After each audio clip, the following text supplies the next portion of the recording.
Welcome to another In Wheel Time podcast, a 30-minute mini version of the In Wheel Time car show that airs live every Saturday morning, 8 to 11 a.m. Central. Celebrating 10 years of award-winning car talk, it's the In Wheel Time car show, your weekly go-to all things automotive place. In this segment of our show, we head north to the Oklahoma Route 66 Museum and talk to curator Pat Smith. Conrad has his week in auto history, and we get you updated on the stories making auto news headlines this week. That and more just ahead in this segment. Howdy, along with Mike out of this world, Mars, King Conrad DeLong, and we need more Jeff Zekin. We got it. I'm Don Armstrong. So glad that you could join us today. Thank you very much. We appreciate it. Now let's go north up to Oklahoma where it doesn't rain. Clinton, Oklahoma. Clinton, Oklahoma, and it's Pat Smith. Hi, Pat. Hello, how are you today? Well, we're very well, thank you. I did not know that there was an Oklahoma Route 66 museum. Not only that, but I didn't even know that Route 66 went through Oklahoma. Yep. What do I know? Now it's up to you to explain all of this to me, okay? Okay, I'll sure do that. So, are you ready for me? I am. We're definitely ready to hear the story. So Route 66, I thought, went from Chicago to L.A. It does. Yeah, but it goes through Oklahoma. I did not know that it came south to Oklahoma. Well, it's got to get to L.A. somehow. Well, I understand that, but you would think that Let the lady Pat's talk. going to tell us how. Okay, Pat, it's up to you. It's all you, Pat. Oh, yes. Well, Route 66 starts in Chicago, Illinois, goes through 8 states and 3 time zones: Illinois, Missouri, Kansas, Oklahoma, Texas, New Mexico, Arizona, and California, right into the ocean. So 8 states, 3 time zones. Oklahoma actually has more drivable miles of Route 66 than any other state. Huh. I didn't know that. So what year was Route 66 conceived and built? It was actually became a national highway in 1926. So pretty soon, we'll be 100 years old. Wow. And I say we. It seems like I am a part of the road. Well, yeah, that in a kind of a roundabout way. We're glad that you're still standing and being able to talk to us about it as opposed to being on the asphalt. But, Pat, so you say that it is more drivable, Route 66 in Oklahoma, than any of the other states, because Route 66 officially went away a long time ago, did it not? It was actually decommissioned in 1985. But even though it's no longer a main road to travel, and it took 5 interstates to replace Route 66 from Chicago to Santa Monica, today it's being revived, and now people are wanting to do the Route 66 vacation, starting in Chicago and ending in Santa Monica, California. So it's getting more and more popular. On the north entrance on the 66, where would we pick that up? Where, if I wanted to kind of run the Oklahoma Route 66 route, would I go north of you and pick it up there at the border? Or how would it work? You would actually start, yes, in eastern Oklahoma at the very beginning of it, which is, of course, before you even get to Tulsa. And right after you come down out of Kansas. There's only 13 drivable miles in Kansas. And then you would travel through Oklahoma City. The road is pretty drivable here in Oklahoma. There are a few parts that are covered up by I-40, but there are ways that you can actually travel the road and then get back onto it again. So it's pretty drivable here in Oklahoma, all the way to the western border into Texas. So would I be able to get that information online or go through you? How would I know that? Yes, you can actually get it online, but we also have a lot of wonderful books that we sell here in our gift shop. And people seem to like to buy a lot of those. And one of the main ones is the travel guide by Jerry McClanahan. And it is just absolutely correct. He updates it every year. So Pat, how in the world did you get involved in this? Well, actually, I always had an interest in history. Actually, I went to college and got a business degree, and then later on spread into history. I even grew up along Route 66 between Clinton and Weatherford, which are adjoining towns here. I can remember it as a child. But I started here at this location when it was Western Trails Museum. And due to the national headquarters being located in Clinton, Oklahoma, we decided to change the museum into Route 66. So I became more and more interested in being a history major, and just really, it just became my whole life. So, Pat, you got some interesting displays in there. Could you give us a quick tour and through a couple of things like we talked about yesterday? Yes, absolutely. Because there's some interesting things that come up off of this that I did not know. About Route 66. About Route 66. Right. Okay. I'm trying to get this changed where I can change it here.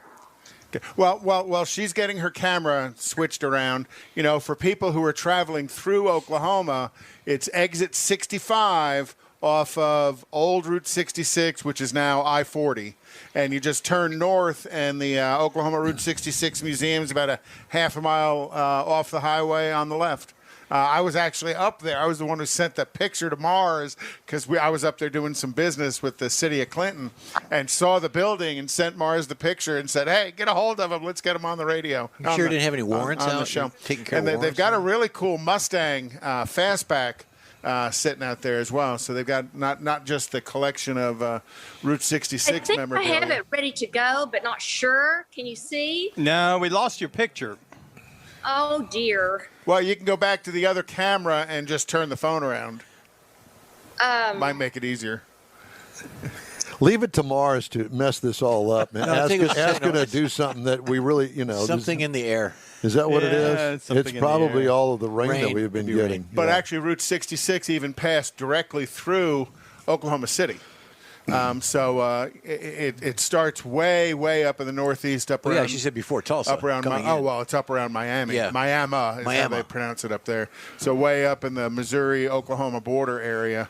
That corner, and then just you and I talked about the fact that I need to put some miles on my Corvette to really figure out what's going on with the rear end in the Corvette, and that's an interesting trip that I would be willing to do. There's lots of stuff. I could probably make it to Oklahoma-Kansas border in a day. Oh yeah. Oh yeah. Oklahoma City's about an 8-hour drive. And there's a song about it too, isn't there? A song about Route 66? Yeah. There's lots of stuff about it. But I'm sure Pat, when we can get her back on, maybe she could sing. Well, she bounced in and out of there. She's working on it. But maybe she could sing it. Well, No, she can't sing it. Maybe she can sing it. I don't know. She's listening. Maybe she'll sing for us. All right, Pat. So there you go. Oh, there she goes again. And now you're gone. All right. So Pat, one of the interesting things that I found out, like the person, and I cannot think of his name, she was telling me and showing me the display they got that actually was considered the father of Route 66 was from that Clinton area. Oh, really? I didn't know that. Who was that, Pat? Because you could hear us a few seconds ago. actually, it was Jack Cutbirth. I'm still working on trying to get this to work. I'm so sorry. Well, that's okay. Go next door and get the high school kid. He'll be able to help. Yeah. Well, just talk to us about some of your displays there. So like the parking meter, that was another thing that evolved out of Route 66 being developed, and some other. First parking meter in the nation was Oklahoma City. Really? Mm-hmm. So that's something to be proud of. Well, but I mean, when you talk about the developments that come off of this highway being developed and what came up of it. So with the first parking meter developed into the first parking ticket. Right. Well, you got to think Route 66 was a major transport of commerce back in the 20s and 30s and 40s. Yep. That was the way to get from Chicago to Was LA. it paved all the way from the 20s? No, good I don't question. think so. We'd have to ask Pat. I would assume so if it became a federal highway. I would think that it was. Because in the 1920s, there weren't that many paved roads. And think about that. That was only 100 years ago. And she said it was decommissioned in the 80s. I know that. Yeah. So here we go. We got you, Pat. Yes, here we go. Did you go next door and get the high school kid over there to help you out? I use my adult brain. Oh, okay. We don't have those here. More than we got. Yeah, we don't have those here. Yeah, we missed that a long time ago. So where are we in here? Well, actually, when you walk into the museum, you walk into what we call our wow room. And we change our automobiles out every 6 months. And right now, as you can see, we have a beautiful 1970 Ford Mach 1 in here. Oh, all our Ford fans are We going had nuts. numerous different cars that were popular when Route 66 was a main road to travel. But anyway, we have a lot of bus tours, a lot of car groups that come in here. And I'm just going to kind of take you around the room here. And it's just a popular, people love this room. Sometimes it's hard to get them out of here because you can actually see the bridge span. As you can see up here, that was along Route 66. The museum was actually designed to look like an old roadhouse on Route 66. Then as you go on up, you will go through the galleries, and our museum tells the history of Route 66 by decades. Of course, the popular saying, the shield on the door and get your kicks on Route 66. Shall we go in and get our kicks on Route 66? We're ready. Yeah. Okay, here we go. Now, did you do all of this work yourself or have it done, Pat? Well, we are a part of the Oklahoma Historical Society. So we actually, and I'll just give a kind of a sweep around the room here. We actually have our wonderful exhibit design team that works with me. And yes, I was a part of the team. So it just feels like, yes, we had a wonderful time brainstorming and deciding what to put in here. As you can see, a postcard. Oh, let's don't forget, get your kicks. So that's what we're going to do today, okay? Okay. Conrad, hold The me. map 66, a brief little overview here, and we'll go on into the 1920s. Newspaper articles leading up to it, of course, of the time period. Every entryway has that. Of course, the creation of Route 66 stands out in our mind. And I'll just take the building of the road, the old equipment that was used to build the road. Also, throughout our gallery rooms, we have where you can scan this app and get the audio tour by Michael Wallace of every exhibit gallery. Oh, that's a good idea. Yeah. Yeah, because this is a big place. Yeah. Well, how big is the museum, Pat? Pardon me? How large is the museum? It's actually 10,000 square feet of exhibit space. That's a lot. Yeah. And of course, we have a lot of exhibit space outside too. But Route 66, you're talking about Oklahoma, is really on the map because Cyrus Avery's from Oklahoma. They actually formed the Highway Commission. Jack and Gladys Cuthbert that we mentioned earlier, right over here from Clinton. Also, Andy Payne won the foot race on Route 66 and put $25,000 back into the state. The car, which I know is important to car enthusiasts such as you right here. Then we'll go on into the 1930s. Newspaper articles, here we go. In the 1930s, the Dust Bowl days, the Great Depression stands out in our mind. Now look at this automobile. That's Conrad's BG truck. And the ignition works. With all the stuff in my trunk. We've came a long way, haven't we? We have, Not yeah. really. So no part it's like.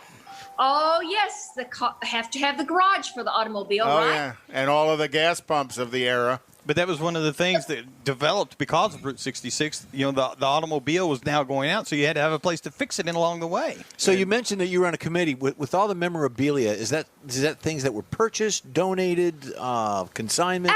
Donated. Everything here at the museum has actually been donated. But yes, the filling station, Dust Bowl days. It became the migrant road. Oh my! I know you want one of Still these. the migrant road. It is. Well, it is. You know, we had family that went out to California, and some of them are still out there, but some of them came back, you know, because California wasn't the promised land they thought. But anyway, go ahead. Sorry. Still not. Oh, right. Anyway, we've came a long way, haven't we, in the development of history on Route 66. Here we go into the 1940s. And we have some wonderful people in here visiting our museum today. Hi. Yes. Hello. He said, hi, folks. Yes. And we're actually, you know, we have around 60,000 visitors a year here at the museum. Of course, over-the-road trucking came into place to haul the military supplies. Pat, do you serve hors d'oeuvres? If I came up there and took a little tour, I'm thinking a little champagne and hors d'oeuvres as we strolled through. Well, yeah, I think you do need that. That would really make There's a barbecue place across the street.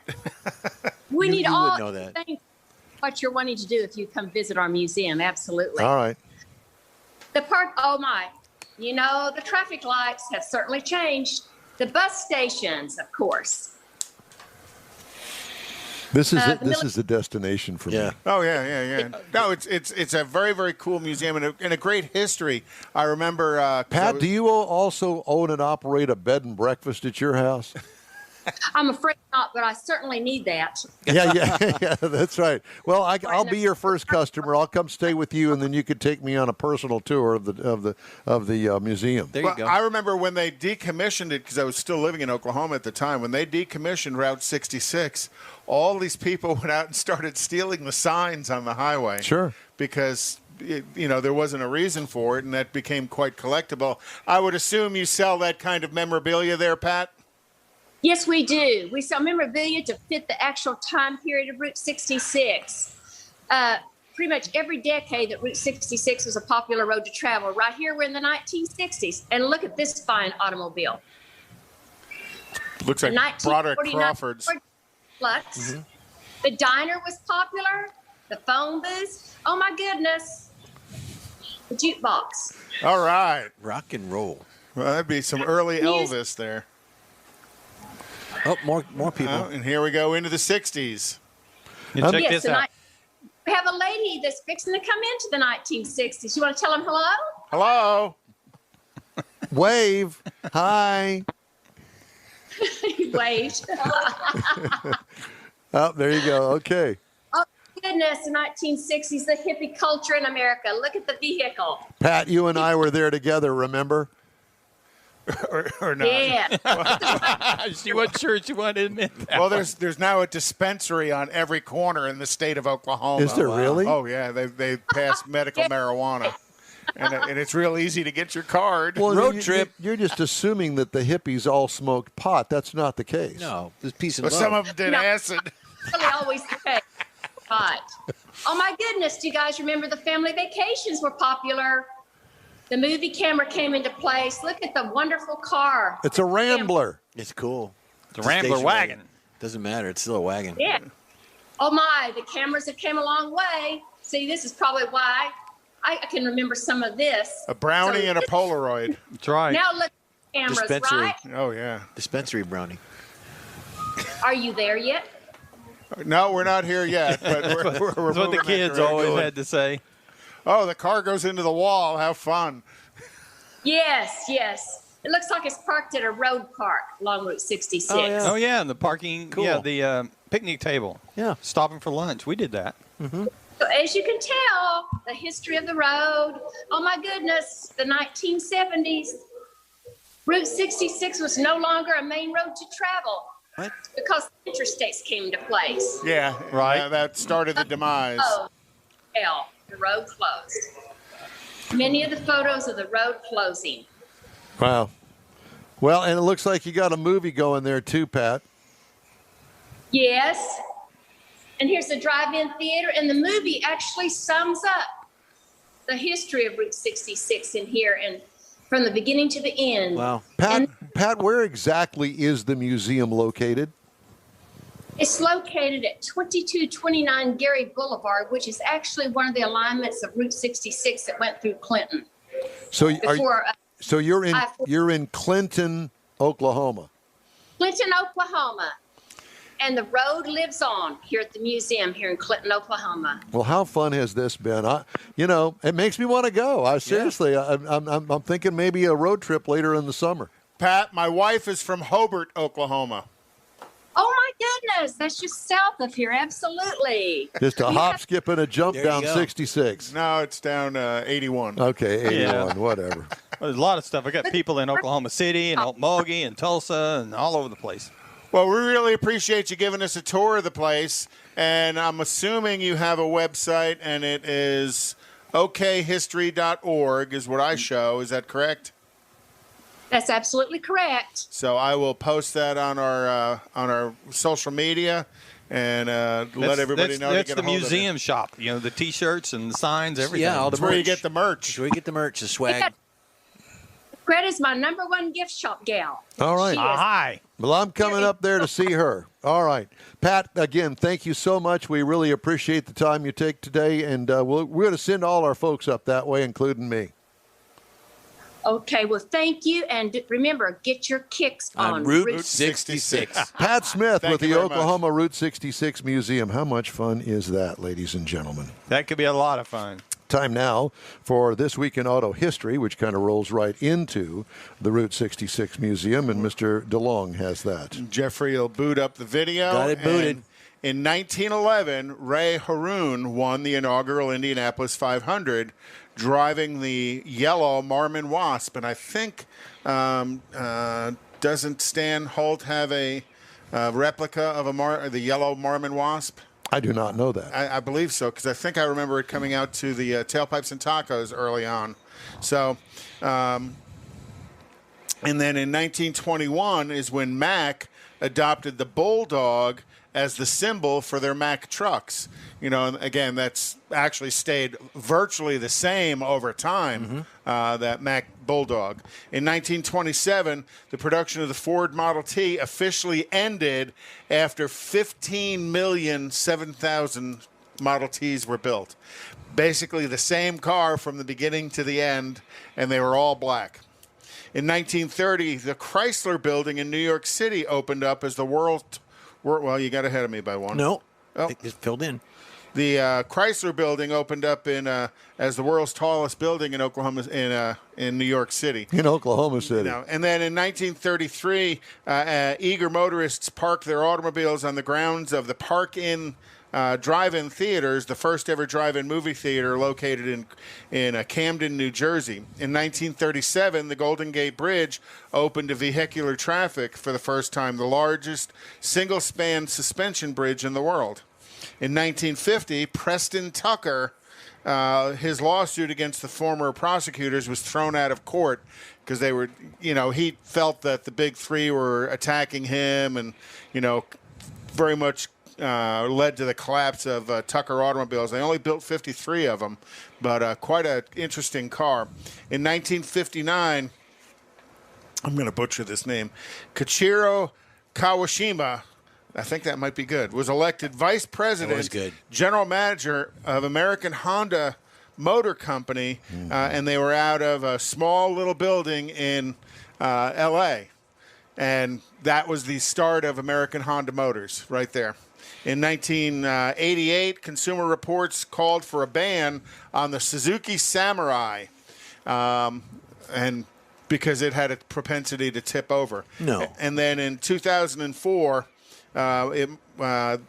this week marks the 15th anniversary of the Killdozer rampage. Remember, this guy had played it up as Bulldozer and drove through some city and destroyed a bunch of stuff? Yes, we did remember that. So that is this week in automotive history. All right, thank you, sir. Time now for a couple of headlines, stories making news in the automotive world. One of the worst-kept secrets in the auto industry is out. Ford Motor Company on Thursday said it plans to reveal a compact pickup truck called the Maverick next week via social media and the streaming service Hulu. A teaser video described it as the truck you didn't see coming. Production is expected to begin in late July. The truck's expected to go on sale later this year. Ford has told dealers that the truck will start at less than $20,000, effectively serving as an entry-level replacement for the company's discontinued sedans and the long overdue replacement for the original Ranger pickup truck. And you've talked quite a while about, bringing the mini truck back, what was called the mini truck, something below the current Ranger. So dumb. I don't know why they haven't done that before now, but whatever. The truck has been engineered on the same unibody front-wheel drive and all-wheel drive C2 platform that underpins the Lincoln Corsair, which I had last week, and the Ford Escape and Bronco Sport crossovers. And are you looking for a job in the automobile industry? CarMax said Wednesday it plans to hire 1,800 service professionals by the end of the summer as it looks to get more vehicles sale ready. The move comes amid high demand and low supply for used vehicles. Company said it is partnering with job search site Indeed to hold career events this month, while also accepting virtual applications as it looks to fill positions such as technicians, detailers, painters, and supply associates. So get off the couch, get off of unemployment. The $300 bonus is going away, and go get a job. CarMax is hiring. Conrad says. Well, that's it for this portion of In Wheel Time. We're going to take a quick break and be back with our last hour in just a minute. Whether you own a newer car or want to keep your older one humming along for a while longer, think of Bayway Chrysler Dodge Jeep Ram, Bayway Chevy, and Bayway Lincoln to keep things in tip-top shape. From oil changes to major repairs, you can depend on the highly skilled service pros at Bayway Chrysler Dodge Jeep Ram, Bayway Chevrolet, and Bayway Lincoln to perform fast, efficient service to keep your investment running strong. For all your service needs, remember Bayway. Schedule your next appointment online anytime. Bayway, keeping it original. Tailpipes and Tacos is Houston's premier cruise-in, and you're invited to join in. Whether you're a cruiser or spectator, Tailpipes and Tacos is the place to enjoy made-to-order breakfast tacos, fresh coffee, and mingle with Houston's fun car people. Mark your calendar for Saturday, June 19th for Tailpipes and Tacos at the Lupe Tortilla Mexican Restaurant in Katy, 8 a.m. to 11 a.m. Tailpipes and Tacos is free, and everyone is invited. You'll see collector cars, hot rods, customs, magnificent originals, and resto mods. Cars from all over Southeast Texas cruise in and show off in a friends and family event at the Lupe Tortilla Mexican Restaurant on the Grand Parkway at Kingsland Boulevard, just south of I-10 in Katy. Drag racer, car enthusiast, and Lupe founder Stan Holt brings you Houston's hottest cruise-in, Tailpipes and Tacos, Saturday, June 19th, 8 a.m. to 11 a.m. at Lupe's in Katy. The In Wheel Time Car Show will be there too. Tailpipes and Tacos, Saturday morning, June 19th, 8 to 11 a.m. at Lupe's in Katy. Inside the Loop, visit Tailpipes and Tacos on the Southwest Freeway at Shepherd, weather permitting. You see all the new ceramic car wash cleaners on TV now, but John Gray at Gulf Coast Auto Shield has been using ceramic coatings on Houston's most expensive cars for years, and he'll tell you that nothing beats the real thing. Gulf Coast Auto Shield installs a coating over your paint that actually comes with a warranty. If you just picked up your Lambo, your Aston Martin, Porsche, Ferrari, any other exotic car, chances are your car will have company that have already found Gulf Coast Auto Shield. Now, you don't have to own an exotic. Maybe you got a truck, an SUV, or even an older vehicle that needs a little love. Well, let John Gray give it a look and give you an estimate on refurbishing that paint and making your vehicle look new again. How about getting a gift certificate for the wife's birthday or anniversary from Gulf Coast Auto Shield and tell her, honey, I know you love your car, so why don't we get it looking new again? It'll be the best gift ever, one that she'll never forget. Get hold of John Gray at gcautoshield.com or give him a call, 832-264-0670. Gulf Coast Auto Shield. That's it for this podcast episode of the In Wheel Time Car Show. I'm Don Armstrong, inviting you to join us for our live show every Saturday morning, 8 to 11 a.m. Central on Facebook, YouTube, Twitch, and our InWheelTime.com website. Podcasts are available on Apple Podcasts, Spotify, Stitcher, iHeart Podcast, Podcast Addict, TuneIn, Pandora, and Amazon Music. Keep listening, and we'll see you soon.